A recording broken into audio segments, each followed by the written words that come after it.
This is Voice of America News, delivered to you by Educational News Broadcasting on behalf of VOA.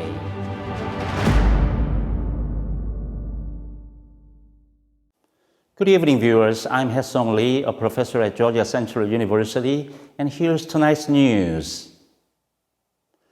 U.S. Vice President Kamala Harris blamed the Republican presidential candidate Donald Trump for the loss of abortion rights in Arizona, 3 days after a court there upheld a 160-year-old ban on the procedure. Strategists in both parties said the ruling, which outlaws nearly all abortions, would push even Republican-leaning moderates toward Democrats while also animating young voters and voters of color. Harris said, quote, "We almost understand who is to blame. Former President Donald Trump did this. A second Trump term would be even worse. If Donald Trump gets the chance, he will sign a national abortion ban." Biden has tasked Harris, a former prosecutor and senator, with leading the administration's reaction to the U.S. Supreme Court's 2022 ruling overturning abortion rights, and with reaching core liberal voters undecided on a second four-year term for the president. The Supreme Court's decision overturning the landmark 1973 Roe v. Wade decision was powered by a conservative majority that Trump installed. Turning now to another item of U.S. news. An inexperienced House Speaker facing a brewing inter-party rebellion as he seeks bipartisan compromise to push through defense funding for Ukraine and Israel got a boost from the presumptive Republican Party presidential nominee, Donald Trump. Trump, at his Mar-a-Lago resort in Florida, said at the start of a news conference with House Speaker Mike Johnson, quote, "He's doing a really good job under very tough circumstances." Trump suggested Republicans push for making additional U.S. military aid to Ukraine, quote, "in the form of a loan rather than a gift." Johnson, a Republican congressman from the state of Louisiana who has been House Speaker since October, made no statement about the aid. But Trump's stance is likely to hold sway over many House Republicans.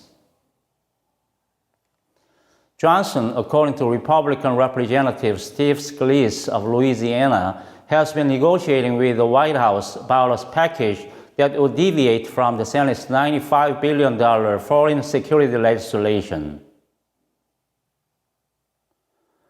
The most contentious elements involve aid for Ukraine, locked in a defensive war against Russia, and for Israel, which has been on the offensive in Gaza against Hamas. We now turn to news from the U.S.-Philippines-Japan summit.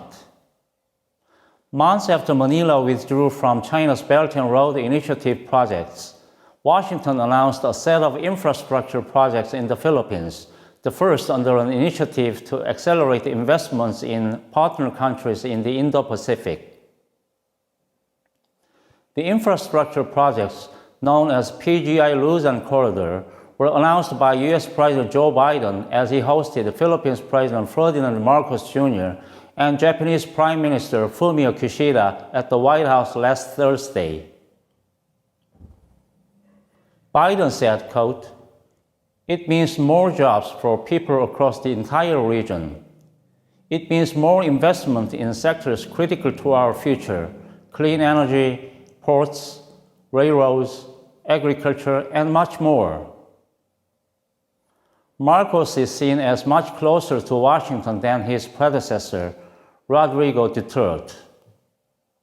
Last year, he skipped the Belt and Road Initiative Summit in Beijing that marked the 10th anniversary of China's $1 trillion International Infrastructure Building Program. PGI is an acronym for Partnership for Global Infrastructure and Investment, an initiative that offers grants, federal financing, and private sector investment to partner countries. It was launched in 2021 by the US and G7 partners under the title Build Back Better World and billed as an alternative to China's Belt and Road Initiative. Well, this concludes ENB's 9 o'clock news for Tuesday, April 16th. The original news articles broadcast tonight are available on our partner Voice of America's website. Thank you for staying with us and have a good night.